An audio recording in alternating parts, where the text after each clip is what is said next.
در طول داستان ریزیرو، سوبارو با چالش ایدئال‌های مواجه میشه که در نهایت اونو به شخصیتی که قراره بهش تبدیل بشه نزدیک‌تر میکنه. خیلی از این لحظات آزمون‌هایی برای سوبارو هستن که توش باید بین مسیر گناه یا مسیر تقوا تصمیم بگیره که توی کدوم یکی پا میذاره. داستان پر از این لحظاته که سوبارو باید بین دو مسیر یکیشو انتخاب کنه و خوشبختانه هر بار تصمیم درست رو گرفته. با این حال هر سال روز تولد سوبارو، نویسنده داستان تاپی ناگاتسوکی یه داستان کوتاه جدای از خط اصلی می‌نویسه و توش توضیح میده چه اتفاقی میافتاد اگر سوبارو تصمیم اشتباه رو انتخاب میکرد. این داستان آیاماتسو یا داستان اگر غروره. این داستان به ما نشون میده که چی میشد اگر سوبارو غرور رو به جای فروتنی و تواضع انتخاب میکرد. این ویدیو اسپویل های ریزی از فصل 3 ریزی رو داره که درست قبلشون بهتون هشدار میدم تا بتونین انیمه رو کامل تجربه کنین. قبل از اینکه داستان رو تعریف کنم ولی بذار ببینیم دقیقاً کجای داستان سوبارو با این چالش مواجه میشه. این چالش مختص یه لحظه خاص نیست، بلکه مربوط به نگرش کلی سوباروه. وقتی سوبارو چشمش رو توی دنیای جدید باز میکنه به طرز واضحی مغروره. اون فکر میکنه کیریتوی انیمه خودشه، یه شخصیت اصلی رویایی به شدت قدرتمند که به دنیای جدید احضار شده تا شیاطین رو شکست بده. مثل احمقا این طرف اون طرف میره و سعی میکنه از جادو استفاده کنه و فکر میکنه اون دزد و اراذلی که توی کوچه پشتی باهاشون مواجه میشه NPC های پستی هستن که میتونه با قدرت اوپی شخصیت اصلیش ناکارشون کنه. بعد از اینکه میفهمه اون همون قدری که توی ژاپن بود اینجا هم بی‌مصرفه، ناامید میشه. ولی وقتی سوبارو میفهمه که قدرتی نداره، غرورش رو قورت میده و وقتی به کمک نیاز داره نگهبانها رو صدا میزنه.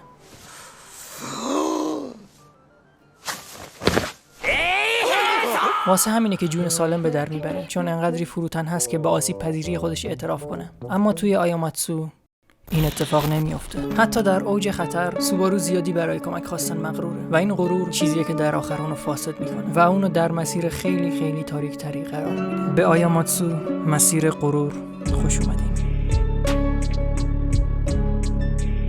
داستان مثل قبل پیش میره. سوبارو در حالی که گرمای سرخی رو توی دلش حس میکنه روی زمین افتاده. دهنش رو باز میکنه تا فریادی سرشار از خشم سر بده، ولی تنها چیزی که بیرون میاد خونه. سوبارو بار دیگه به دست زن روانی السا کشته میشه و به آغوش حسی آشنا میره، مرگ و بازگشت به وسیله مرگ. اون چشماشو باز میکنه، اما این بار یه تفاوتی با دفعات قبلی داره. سوبارو میشینه و روی زمین شروع به کشیدن چوب خط میکنه. 85 86 87. بله، این 88مین تلاش بیهوده اون برای تغییر دادن سرنوشته. اون بلند میشه و به کوچه پشتی میره، جایی که باید با اراذل و دزد مقابله کنه. سوبارو با خونسردی تکه چوبی که قبلا ورداشته به سمت گلوی بزرگتری نشون میبره و با اینکه چوب تیز نیست اونو توی گلوش فرو میکنه و در حالی که اون به سختی داره زور میزنه تا نفس بکشه، سوبارو سر متوسطه رو میگیره و توی دیوار میکوبه و ناکارش میکنه. وقتی گندبک روی زمین میفته، چوبی که همچنان توی گلوشه زیرش گیر میفته و کاملا گردنش رو به سیخ میکشه. آخرین نفر باقی مونده کوتوله جمعه که با وحشت به چشمان سرد سوبارو خیره شده و برای زندگیش التماس میکنه. شاید اگر به بیرون از کوچه بدوه بتونه از سوبارو سریعتر باشه و فرار کنه، ولی قبل از اینکه تلاشی کنه پشت به دیوار و گردنش لای دستای سوبارو خودشو در حال خفه شدن پیدا میکنه. همینطور که زندگی از وجودش خارج میشه، صدای سوبارو رو میشنوه که حالا فهمیدی چندمین بار شما رو میبینم؟ 88میه. و جالبه که سهم تو هر بار بیشتر و بیشتر میشه و در آخر گردن هر سه رو لگد میکنه تا صدای شکستن چیزی رو زیر پاش حس کنه. و تمام اینها برای سوبارو کمتر از 1 دقیقه زمان بردن. اون از کوچه بیرون میاد و دختر مونغره‌ای رو میبینه که در تعقیب یک دختر بچه است. زیر لب عزمش رو به خودش تکرار میکنه. این بار مطمئن باش نجاتت میدم، ساتلا. بعد از این همه آزمون و خطا، سوبارو فکر میکنه که حتی با استانداردهای این دنیا هم قدرت السا توی سطح دیگه ایه. اون قبول میکنه که مهم نیست چند بار امتحان کنه. السا مثل 3 نفری که چند لحظه پیش کشت، الگوی حرکتی ساده‌ای نداره که بشه بهش عادت کرد و سوبارو قدرتی برای شکست دادنش نداره و نقشه دیگه‌ای میکشه.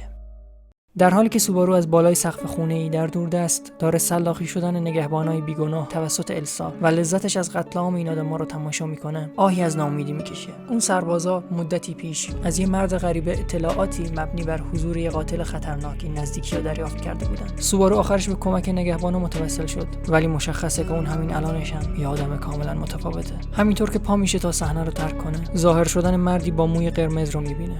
راینهارت، اون دشمنی که سوبارو به هر دری زد ولی نتونست شکستش بده رو به راحتی و بدون حتی کشیدن شمشیرش ناکار میکنه. سوبارو دندوناش رو با خشم روی هم فشار میده. اون غرق در غرور در حالی که از راینهارت کینه به دل گرفته صحنه رو ترک میکنه. سربازا دارن دنبال السایی که زخمی شده و فرار کرده میگردن. سوبارو اونا رو گمراه میکنه و داخل یکی از کوچه ها میره. جایی که السا رو زخمی و تکیه داده به دیوار میبینه و بهش کمک میکنه. اون باور داره السا ممکنه بعداً توی نقشه‌هاش به کارش بیاد. همینطور که دست السا رو روی شونش انداخته و داره اونو به خارج از شهر، جایی که میلی قراره به کمکش بیاد میبره، مکالمه‌ای بینشون شکل میگیره.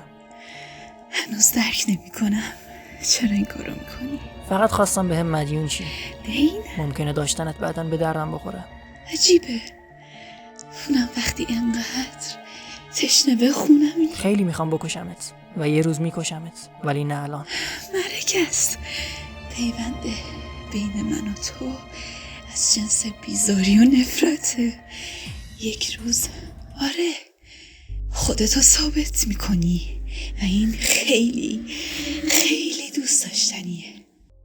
بعد از تحویل دادن السا به میلی، سوبارو به هدفش رسیده. اون ساتلا رو از مرگ حتمی نجات داده. ولی حالا چی؟ شاید باید سعی میکرد اطلاعات بیشتری کسب کنه و یا از السا حرف بکشه. شاید بهتره بمیره و برگرده تا این اطلاعات رو به دست بیاره. ولی نیازی نیست. اون یه راه ساده تر به ذهنش میرسه. در حالی که جلوی انبار یخزده و نابود شده وایساده، سوبارو دستاشو توی جیبش میبره و پشت سرش رو نگاه میکنه. هیچکس اونجا نیست. با این حال سوبارو چندین و چند شبح اطراف خودش میبینه.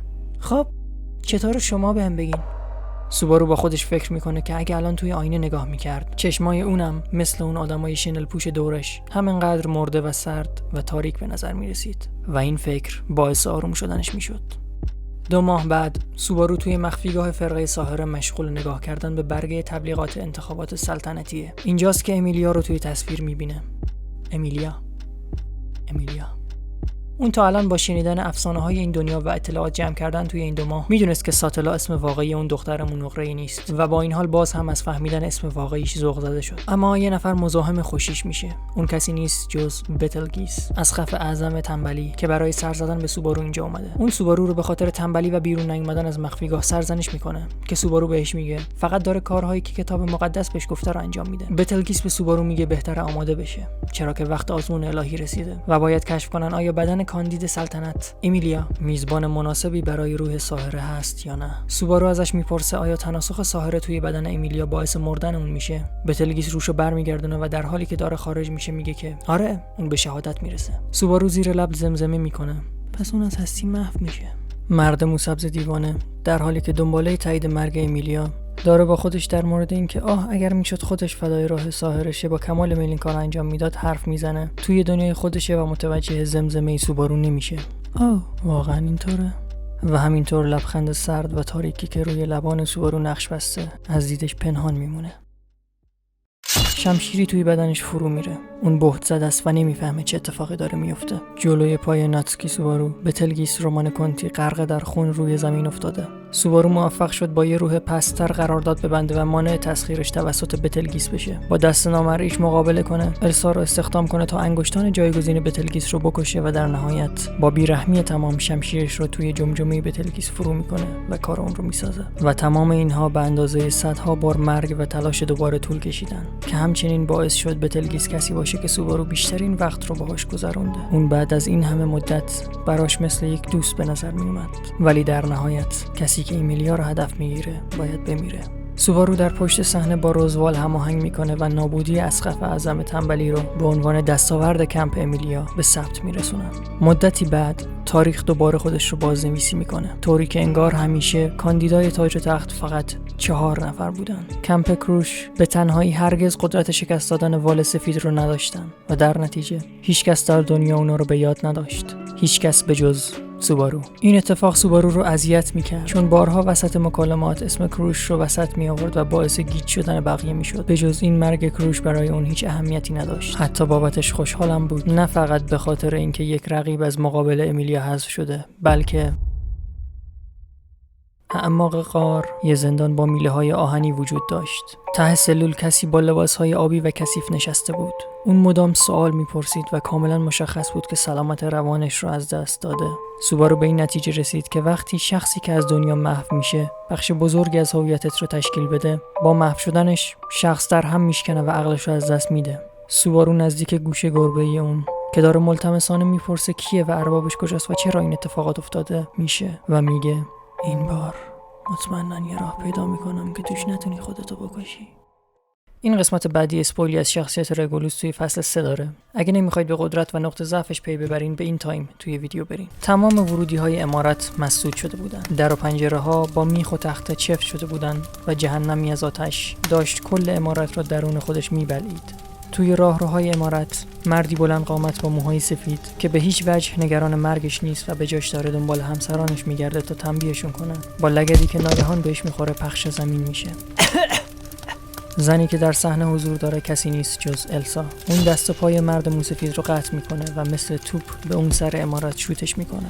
مرد کاملا شوکه شده و نمیتونه بفهمه چه خبره. اون زن رو میبینه که بهش نزدیک میشه و کنارش پسری با چشم و موی مشکی وارد صحنه میشه. السا خنجرش رو درون سینه رگولوس فرو میکنه و مثل غذایی به سیخ کشیده اون رو بالا میبره. سوبارو براش توضیح میده که چطور تمام همسرانش به اراده خودشون حاضر شدن بمیرن تا بتونن از رگولوس انتقام بگیرن و اینکه چطور این یه نامه طلاق از طرف همه اوناست. با نابودی همسران توسط آتش و بازگشتن قلب رگولوس به تن خودش، اون دیگه نامیرا و شکست ناپذیر نیست. سوبارو در نهایت به السا میگه که اونو توی بخش ضعیف‌تر آتیش بندازه تا بشینن و دوتایی سوختنشو تماشا کنن.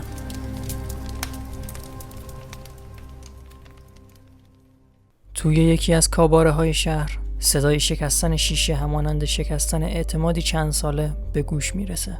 کسی که با بدن بیجان کف کاباره افتاده و به شخصی که کنار سوبارو ایستاده خیره شده. یک پسر گربه‌ای در لباس آبی. اون به حرفای بی سر و ته سوبارو اهمیتی نمیده و به جاش به دوست صمیمیش خیره شده. سوبارو فیلیکس رو مجبور میکنه تا به دوست قدیمیش جولیوس خیانت کنه و اونو بکشه. در حالی که نفسهای آخر جولیوس رو میبینه، تو ذهنشون رو تحسین میکنه که حتی در لحظه مرگ هم مثل یه شوالیه واقعی فقط نگران سرنوشت دوست خودشه.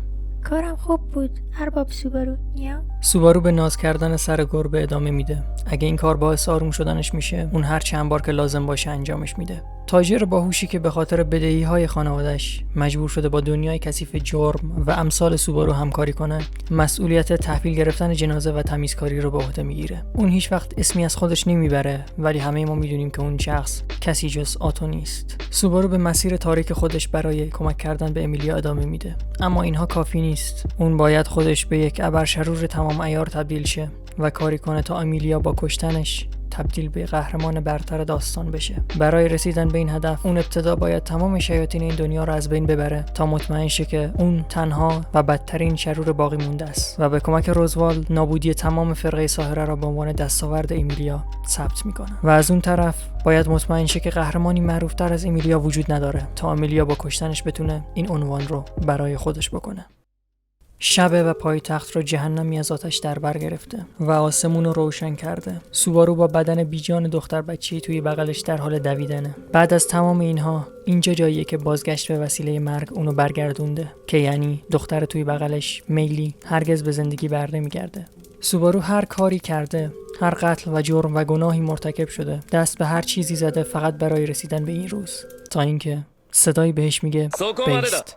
اون کسی نیست جز راینهارد فن اسرا، با نگاهی سرشار از نفرت. پس حتی کسی مثل راینهارد که حتی جلوی السا لبخند میزد هم میتونه از کسی متنفر باشه. سوبارو هزاران بار آزمون و خطا کرده و هر کسی رو قربانی کرده و هر چیزی رو امتحان کرده تا بتونه راینهارد رو بکشه، ولی اون به سادگی نامیراست. ذهن سوبارو در مقابل قدرت عجیب راینهارد در هم میشکنه و اون به گریه میفته و زانو میزنه تا میلی رو روی زمین بذاره. اون دیدار اولشون رو به یاد میاره، جایی که بعد از شکست دادن السا، سوبارو به راینهارد حسودیش میشد. اون میخواست یکی مثل راینهارد باشه، قهرمانی که بتونه امیلیا رو نجات بده و بهش کمک کنه. اون این قدرت رو تحسین کرد، بهش حسادت کرد و ازش متنفر شد.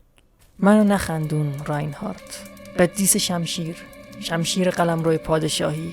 تو شوالیه‌ای هستی که از کل سرزمین محافظت میکنه؟ اصلا از چیزی محافظت کردی؟ بهم بگو. این تنها پایتخت نیست که غرق در شعله است، بلکه کل سرزمین داره در آتش میسوزه. تو یه قهرمانی. من نمیتونم تو رو بکشم، ولی میتونم یه قهرمان رو بکشم. من کسی که تو به عنوان یه شوالیه هستی رو از بین میبرم. من عنوان قدیس شمشیر تو رو بی اعتبار و روی زمین لگدمال میکنم. برای همین منظور تمام این افراد رو قربانی کردم. من میخواستم مثل تو باشم، راینهارد. من درک نمی‌کنم. حق با اون بود.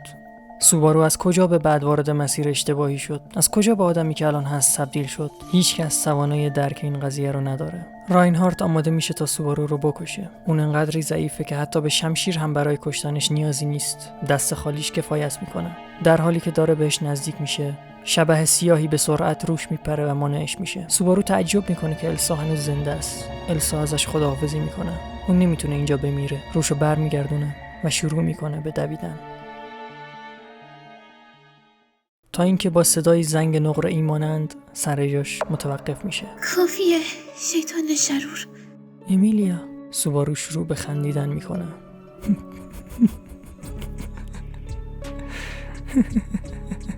چی انقدر خنده داره؟ نه شرمنده، فقط خیلی خوشحالم. اصلا عوض نشدیم. منظورت چیه؟ من و تو کی و کجا همو؟ سوبارو زیپ ژاکت ورزشیشو باز میکنه. لباسی که مدت‌ها تنش نکرده بود و کنار نگه داشته بود تا توی این مناسبت دیدار دوبارش با امیلیا تنش کنه. هر چیزی که از اینجا به بعد میگم چیزی جز وراجی یه شخص دیوانه نیست. لطفاً زیاد بهش دقت نکن. کسی که کل سرزمین رو به آتیش کشیده منم و نه اژدها و نه راینهارت. از پس نجات دادنش بر نمیان. این؟ نه چی داری میگی؟ قهرمانی که میتونه این همه سال ظلم رو به پایان برسونه و دنیا رو نجات بده تویی. بس کن، متوجه نمیشم. هیچ کدوم از حرفاتو نمیفهمم. لازم نیست بفهمی، لازم نیست هیچی رو درک کنی. همه چیز خود به خود سر جای خودش قرار میگیره. اون موقع تو فقط باید به آرزوت برسی. این تنها دلیلیه که کشور رو به آتش کشیدم. به خاطر تو این کارو کردم. دروغگو. یعنی من، تو، چطور ممکنه؟ تو؟ این چیزی نبود که امیلیا ازش راضی باشه یا حتی درخواست کرده باشه. غمگین و گیج شدنش غیر قابل اجتنابه. سوبارو میدونه که کارش اشتباهه، میدونه که خطا کرده. اون خوب میدونه که این کار هرگز باعث شادی امیلیا نخواهد شد، ولی این تنها راهش بود. آرزوشو برآورده کنه، اونو پادشاه کنه و احساساتش رو براش بیان کنه. با این فکر توی ذهنش و دونستن اینکه از اول مسیر تمام کارهاش اشتباه بودن، باز هم سوبارو به اینجا رسیده و ناتسوکی سوبارو لبخند میزنه، میخنده و قهقه میزنه. منو تماشا کن امیلیا، منو ببین، ازم بیزار باش، از یادم نبر. تو کی هستی؟ تو دقیقا کی هستی؟ اسم من ناتسوکی سوباروه. سوبارو؟ عضو فرقه ساحره، اسقف اعظم غرور، ناتسوکی سوبارو. با ارائه بهترین معرفی که در توانش هست، سوبارو با لگد به زمین به سرعت به سمت آخرین دوی زندگیش میره. خیلی ها رو قربانی کرد. با کسانی که میتونستن همراهش باشن بدرفتاری کرد. اونایی که میتونست باهاشون پیوند داشته باشه رو فدای آرامشش کرد و بالاخره به عزیز دلش رسید. من کسی هستم که دنیا رو با آتش کشید، کشور رو نابود کرد، قهرمان رو کشت و کسی هستم که تو خواهی کشت. با گلوله یخی که سینه‌اش رو سوراخ میکنه، سوبارو نقش زمین میشه و لبخند روی لباش میاد. چرا این کارو کردی؟ چرا باید اینطور تموم میشد؟ چرا اومدی پیش من تا بمیری؟ سوبارو در حالی که خیسی قطره اشکی که از بالا روی صورتش افتاده بود رو حس می‌کرد، میدونست که وقت جواب دادن به این سوالات رو نداره. پس گذاشت آخرین نفسش جوابی کامل به همه اینا باشه. من عاشقتم. سوبارو به مکان تاریک ولی آشنا برگشت. هر کسی هم که باشه توی این مکان ناشناخته احساس تنهایی میکنه. در حالت عادی سوبارو از اینجا خارج میشد، ولی این بار دیگه کافیه. اون دیگه راضی شده. با این حال اون اینجا تنها نیست. یه پشپش آروم روی گوشش حس میکنه. آرامش بخش، شجاعت دهنده، تایید کننده، یه اعتراف. ولی چرا؟ این معشوقی که سوبارو دنبالش بود نیست. صدایی که با مهر و محبت، با رحم، با عشق سراغش رو میگیره و سوبارو خودش رو از دنیای زنده ها جدا میکنه و این بار مرگ و حضور اون شخص رو با آغوش باز میپذیره. داستان با این کلمات به پایان میرسه. حتی اگه منو نپذیری هرگز فراموشت نمیکنم. داستان‌های اگر ریزی رو با این که از خط داستانی اصلی جدان، اصلا همچین حسی رو به آدم نمیدن. این داستان‌ها شخصیت‌ها و دنیای ریزی رو گسترش میدن و به اون عمق و معنا میبخشن. داستان‌هایی هستن که به مخاطب نشون میدن ریزی رو متفاوته.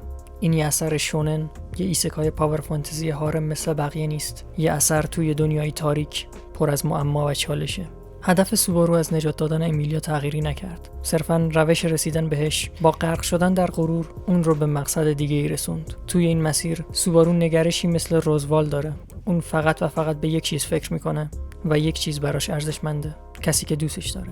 و به خاطر همین هم هست که روزوال به راحتی قبول میکنه تا با سوبارو همکاری کنه. در آخر داستان اینطور به نظر میرسه که سوبارو دوباره زنده نمیشه، یا به خاطر اینکه اون از مرگش راضیه، یا شایدم چون ساحره ازش ناامید شده. نظر شما چیه؟